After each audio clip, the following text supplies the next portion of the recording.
Olá, vamos continuar a nossa análise do Evangelho de Mateus, continuando ainda no texto de Mateus 3, versículos de 1 a 12.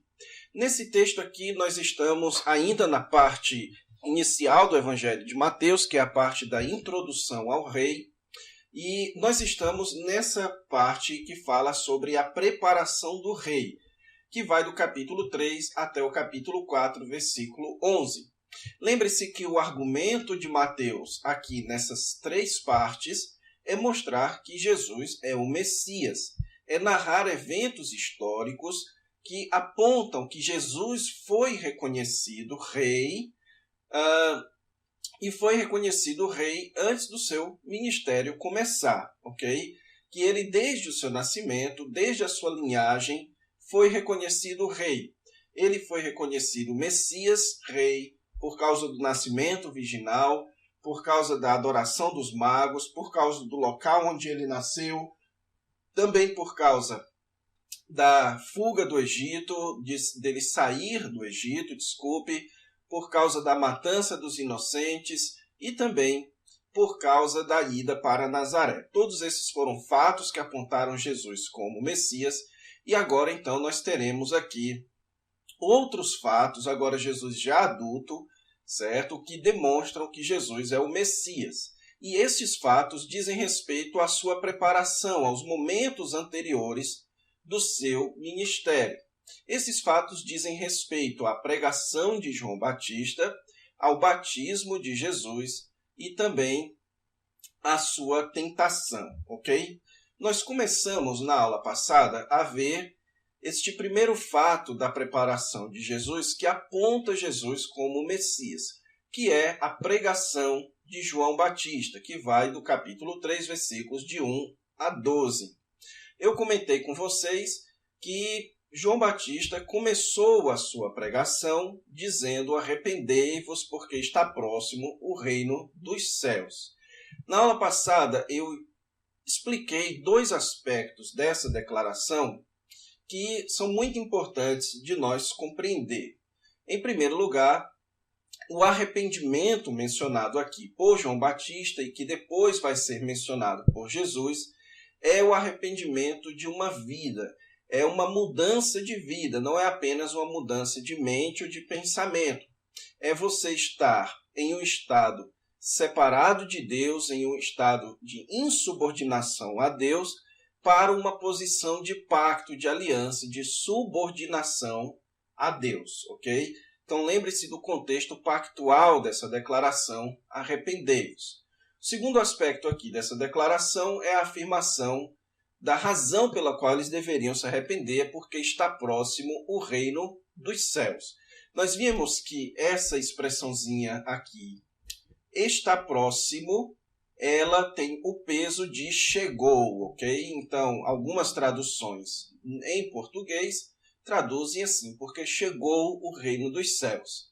E também, essa expressão reino dos céus se refere ao domínio de Deus. Esse domínio foi profetizado no Antigo Testamento e provavelmente o uso de Mateus dessa expressãozinha dos céus aponte para a extensão.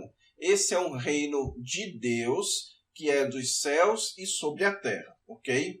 Então, é um domínio total de Deus, profetizado, que já existia no Antigo Testamento, mas profetizado para descer à história, para fazer parte do seu povo, que era um reino político, era um reino espiritual, um reino material, um reino histórico, um reino terreno, ok?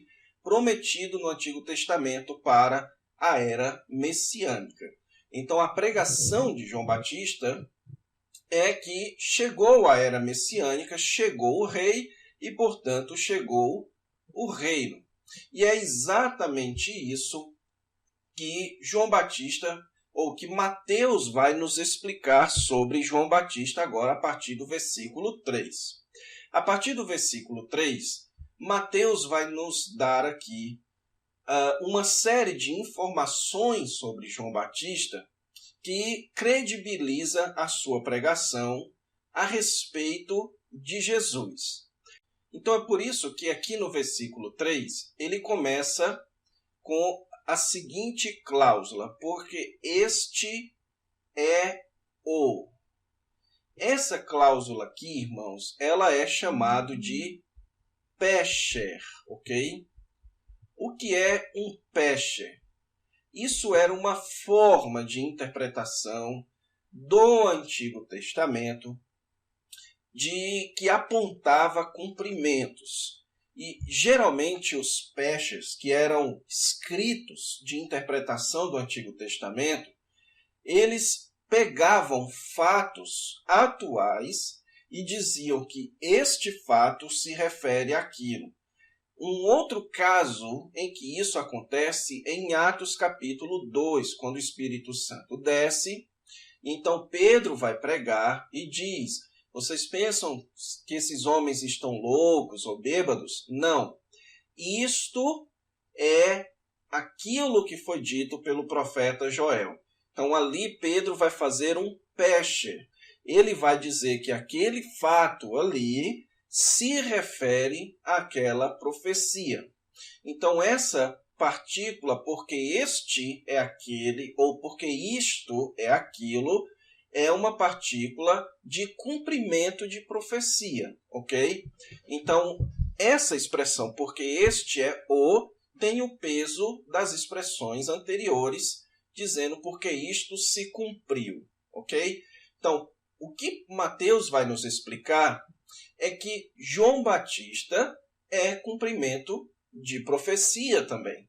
Que João Batista, ele também foi profetizado no Antigo Testamento, certo? E então nós temos aqui a menção ao texto de Isaías, capítulo 40, versículo 3, que diz: voz do que clama no deserto, preparai o caminho do Senhor, endireitai as suas veredas. O mais interessante, irmãos, é que o contexto imediato em que Isaías profetizou era o contexto de esperança que Deus estava dando para o seu povo do retorno do exílio.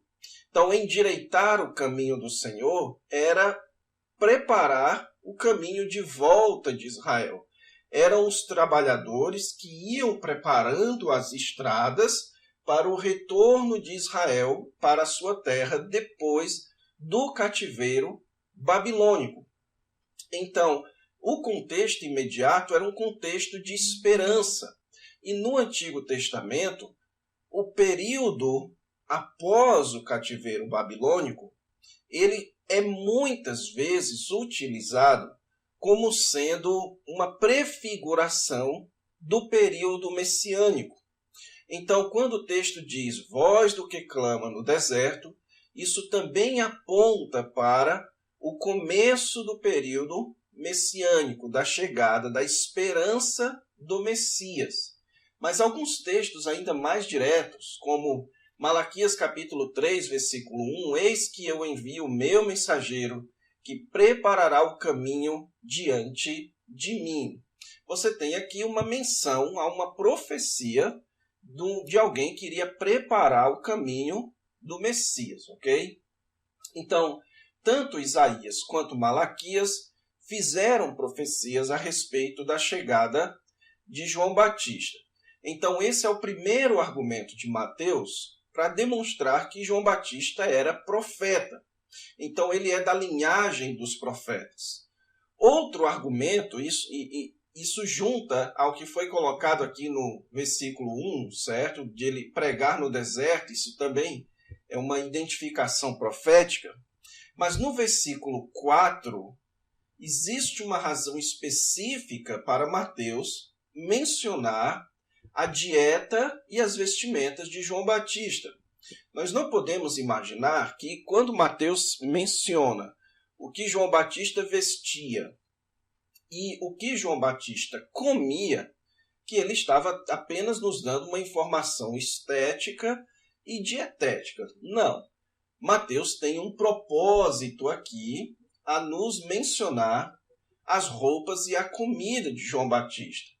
Roupas de pelo de camelo, que é o que ele menciona aqui, e esse tipo de cinto não apenas, como diz Carson no seu comentário, eram roupas de pobres, como também eram roupas que faziam a conexão com o profeta Elias. Em 2 Reis, capítulo 1, versículo 8, então, se você for em 2 Reis, capítulo 1, versículo 8, diz lá que Elias era um homem vestido de pelos, com os lombos cingidos de um cinto de couro. Este era Elias, o tesbita, ok?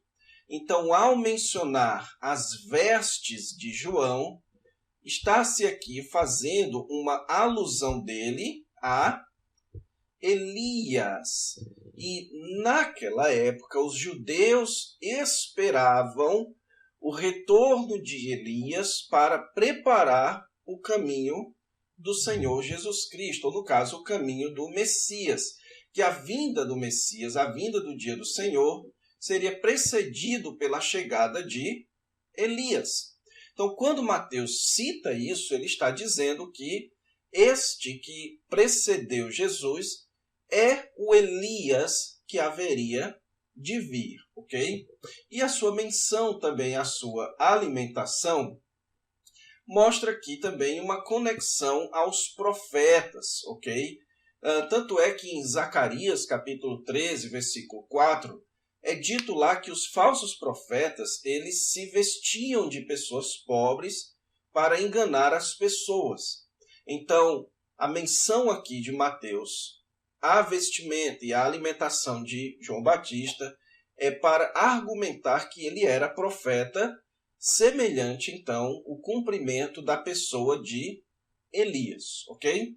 Avançando, então, aqui no versículo 5 em diante, agora, Mateus vai nos falar a respeito do ministério de João Batista. Então, veja, ele falou sobre a pregação de João Batista, depois deu argumentos para mostrar que João Batista era profeta, e agora, então, ele vai nos contar que toda Jerusalém, Judéia e circunvizinhança do Jordão iam até João Batista para serem batizados no Rio Jordão, confessando os seus pecados.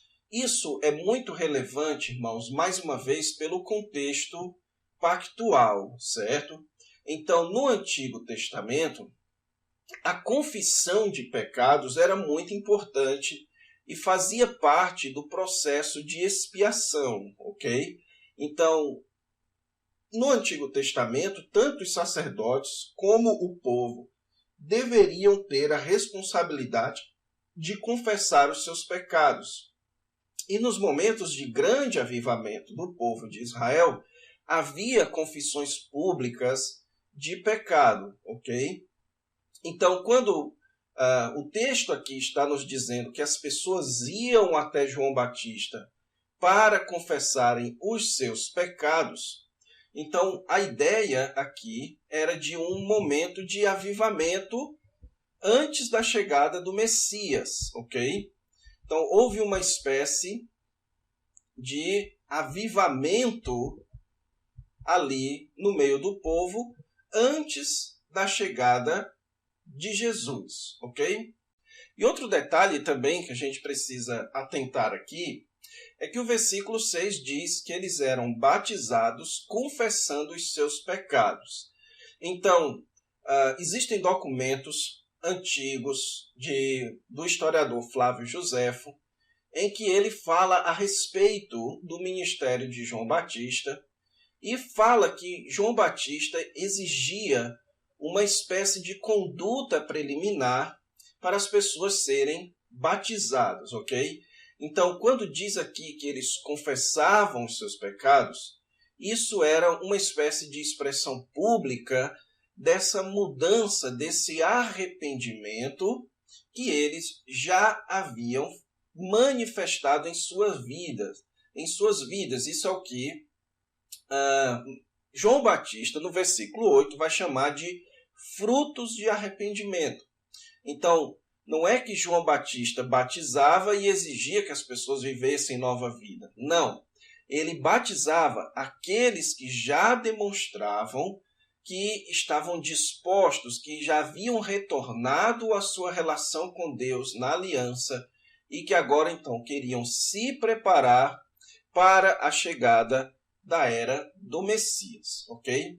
Então, o texto vai nos avisar que houve uma espécie de avivamento ali no meio do povo, só que no meio do povo vinha também fariseus e saduceus. E lembre-se disso, que fariseus e saduceus eram dois partidos religiosos daquela época. A seita dos fariseus e a seita dos saduceus. Nós já conversamos sobre isso. E o fato de Mateus mencionar que os dois grupos estavam indo aqui, nós não podemos garantir que Mateus está querendo dizer que os dois grupos iam juntos, mas o fato de Mateus mencionar os dois grupos é bastante relevante, certo? Porque nós não sabemos, e quando o texto diz que eles vinham ao batismo, a gramática aqui da partícula ao não nos garante que de fato eles vinham para ser batizados ou eles vinham para este evento chamado batismo, ok? As duas possibilidades são permitidas. Então, mas é muito relevante porque, embora o povo estivesse em avivamento, João Batista vai lançar então acusações contra os líderes religiosos, ok? Então lembre-se que isso era muito relevante para o leitor do Evangelho de Mateus, para explicar a razão pela qual havia tanta perseguição das autoridades judaicas contra os cristãos. Então, desde o início, desde antes do ministério de Jesus Cristo, os fariseus e saduceus já eram atacados e já eram acusados pelo próprio João Batista. E então, qual é a declaração de João Batista aqui? Raça de víboras, quem vos induziu a fugir da ira vindoura? A ideia de João Batista aqui é mais ou menos a seguinte: quem foi que disse a vocês que vocês vão escapar da ira por vir, da ira que está prestes a chegar? Então, haverá uma ira que está prestes a chegar. Quem foi que disse que vocês estão livres desta ira que vai chegar? Então, essa é a declaração de João Batista. Agora, que ira vindoura é essa que João Batista menciona? Essa ira vindoura, irmãos, é aquilo que nós já comentamos, o dia do Senhor. O dia do Senhor é o dia da ira que precederia a chegada do reino no Antigo Testamento. Então, de acordo com a tradição profética, o dia do Senhor é um período de trevas, é um período de ira, é um período de sofrimento que irá preparar o mundo para a chegada do reino de Deus. Então, as autoridades judaicas entendiam que já estavam livres de tudo isso e que iriam desfrutar apenas a chegada do reino. E João Batista diz: quem convenceu vocês disso? Para que vocês fujam da ira vindoura, é necessário produzir frutos dignos de arrependimento. Então, frutos dignos de arrependimento, como eu já expliquei a vocês, é o necessário, o requerido para ser batizado. E então estar devidamente preparado para o Messias. Então, qual é o argumento aqui de João Batista? Que era necessário expressar arrependimento na vida deles, para então eles serem batizados e estarem devidamente preparados para essa chegada do Messias, que iria ser uma chegada que traria a ira de Deus, o dia do Senhor e a chegada do reino, ok? E o versículo 9 João continua argumentando contra a presunção das autoridades judaicas. Ele diz: não comecem a dizer entre vós mesmos: temos por pai Abraão, porque eu vos afirmo que destas pedras Deus pode suscitar filhos a Abraão. O que João Batista está argumentando, irmãos, é que a vinda do reino, então, exige arrependimento. Que o arrependimento é o requerido para escapar da ira vindoura e para entrar no reino de Deus. E não a mera descendência de Abraão. Então, tanto no Antigo Testamento quanto agora na declaração de João Batista, Deus pode cortar pessoas da descendência de Abraão e Deus pode suscitar pessoas de fora da linhagem de Abraão para serem descendência de Abraão. É esse o argumento que João Batista vai levantar a partir de agora. Ele vai criticar a visão que havia naquela época, que os méritos dos patriarcas eram suficientes para salvar todo o povo. Então, se Abraão foi justificado porque creu, todo mundo que fosse da linhagem de Abraão estava garantido por causa dos méritos de Abraão. O que João Batista, então, vai dizer é que não funciona assim. Que Deus pode suscitar filhos a Abraão de fora da linhagem de Abraão e Deus pode cortar filhos de Abraão de dentro da linhagem de Abraão.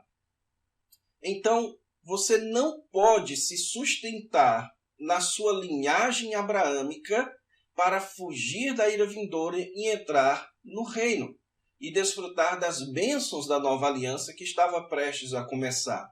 Não.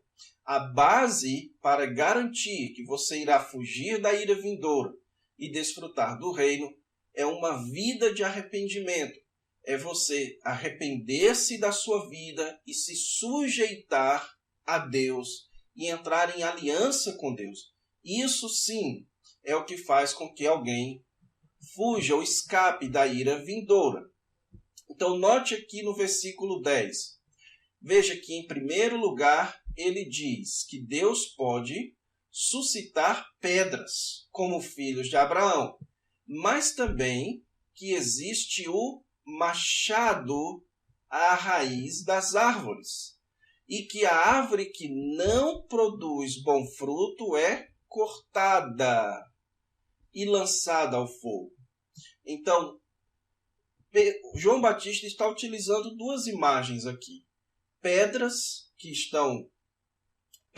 Então ele está ali na beira do rio com bastante pedras, você tinha ali pessoas, judeus, e você tinha pedras ali na beira do rio.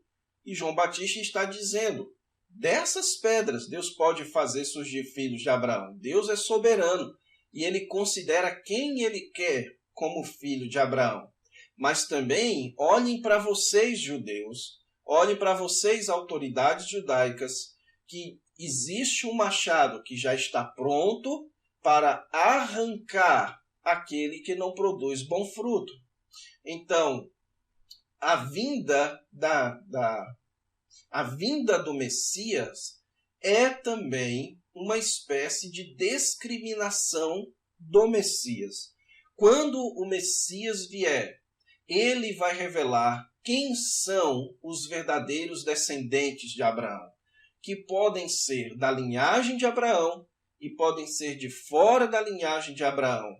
Todos aqueles, então, que se arrependem e estão em aliança com Deus, estes estão prontos para adentrar no reino do Senhor Jesus Cristo, no reino messiânico. Esse é o argumento de João Batista, ok? E então, irmãos, aqui no versículo 11 e versículo 12, João Batista agora vai começar a se comparar com Jesus, ok?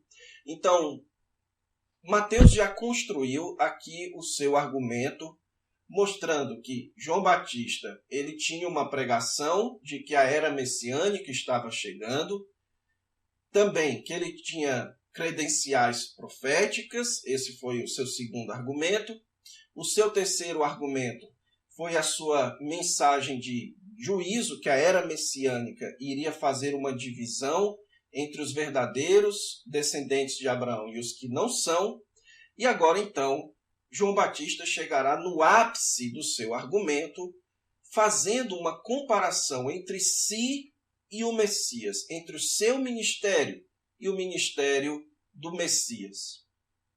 Então, aqui você tem a ênfase muito forte em eu e aquele, certo? Então, ele diz, eu vos batizo com água. Aquele que vem depois de mim é mais poderoso do que eu. Ele diz que não era digno de levar a sua sandália, certo? Então, aqui a sua comparação entre ele e alguém que é mais poderoso do que ele. Então, qual é a diferença então de poder entre João Batista e o Messias que estava para vir? João Batista, ele batiza com água para arrependimento. O que quer dizer isso, batizar com água para arrependimento? A ideia aqui, irmãos, é que a ideia gramatical traduzida aqui é o batismo com água que se refere ao arrependimento, que reflete o arrependimento. Não é que a pessoa se batiza para depois se arrepender. A ideia gramatical aqui é eu vos batizo com água com referências ao arrependimento. Então, o que João Batista está dizendo é que o seu batismo com água ele é meramente preparatório.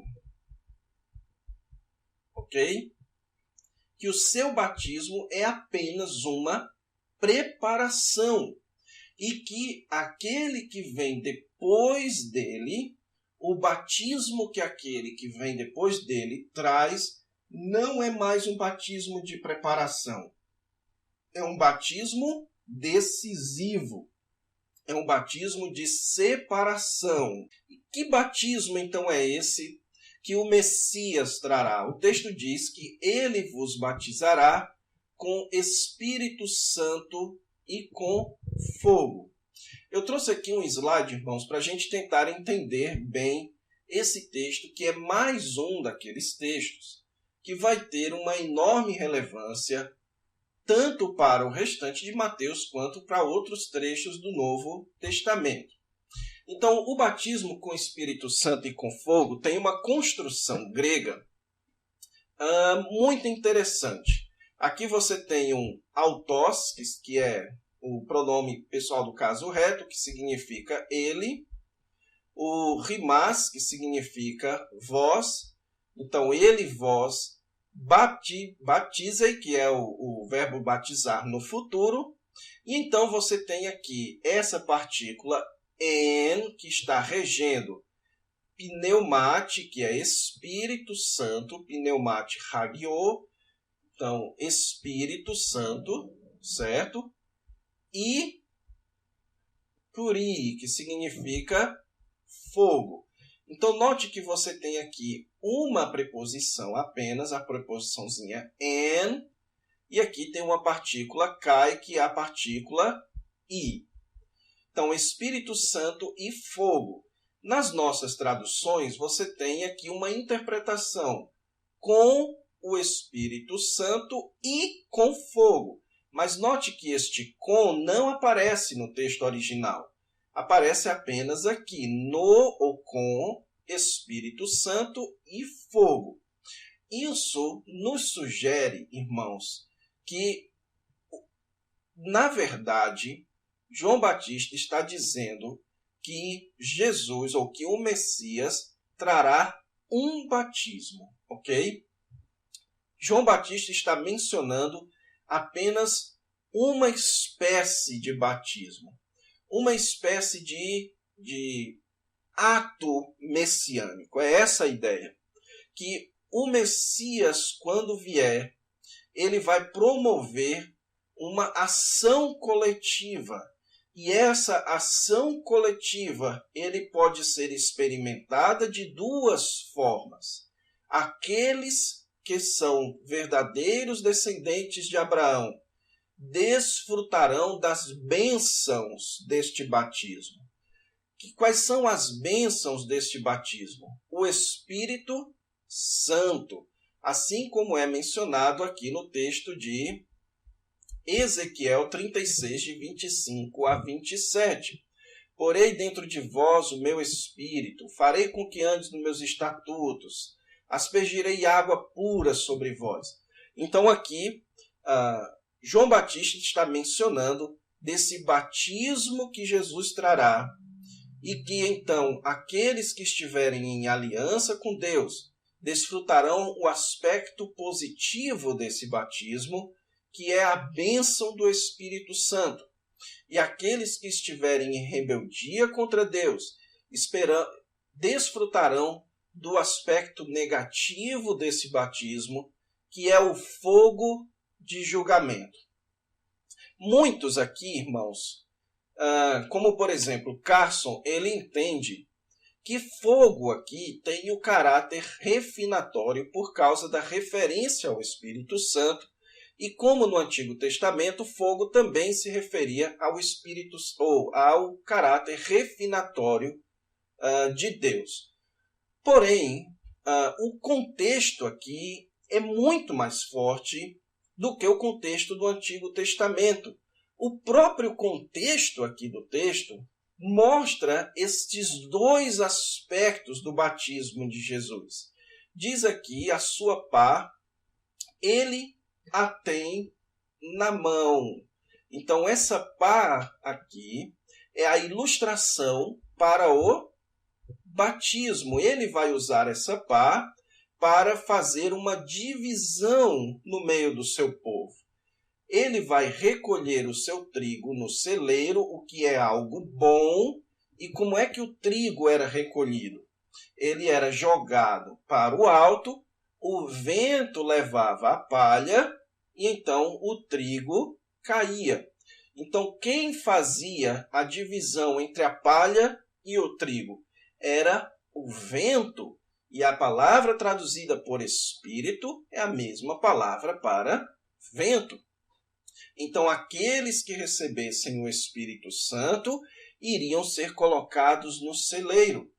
Mas a palha, aquela que voasse, seria acumulada e então colocada em fogo inextinguível, que no próprio Novo Testamento é uma referência a juízo, certo? E aqui no próprio contexto anterior, aqui no versículo 7, você tem a menção da ira vindoura.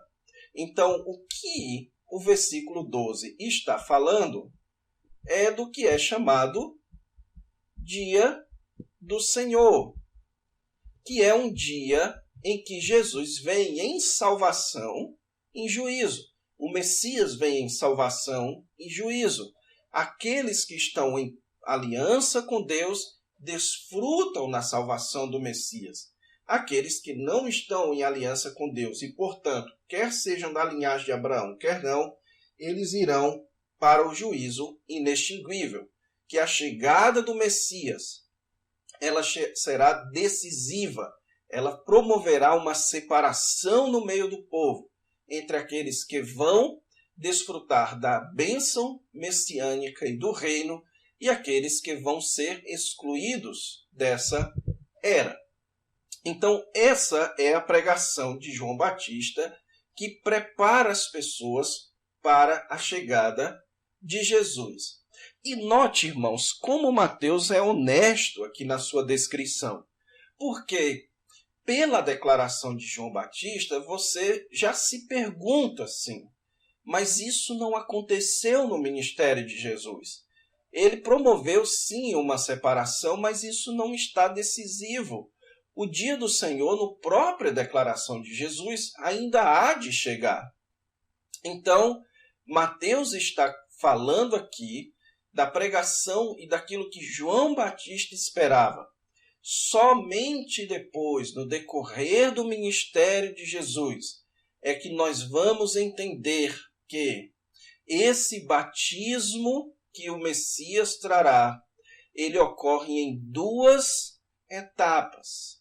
Ele ocorre, o batismo no Espírito Santo, no começo da era cristã, e o batismo no fogo, a chegada da ira vindoura, no final da era cristã, precedendo então a vinda do Messias no futuro, ok? Então é isso, irmãos. Espero que tenha compreendido bem aí esse trecho. Na próxima aula, então, a gente avança aí para o batismo de Jesus. Então fique com Deus e até lá.